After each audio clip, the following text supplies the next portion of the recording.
Hey guys, welcome back to our YouTube channel Login Aid. And in today's video, I'm going to guide you through how to link Facebook to your Dola AI account. So first of all, launch Dola AI app on your mobile devices. Make sure that you are logged on to your account. Then go ahead and tap on Profile at the bottom right. Now, go ahead and tap on Gear icon at the top right corner. Now, from here, go ahead and tap on Dola account. Once you come here, you'll see the category of Facebook. Now, beside that, tap on Link.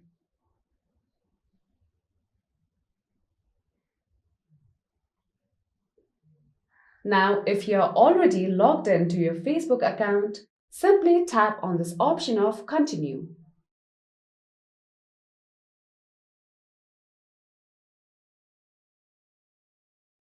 So with that, you will successfully be able to link your Facebook account to your Dola AI account.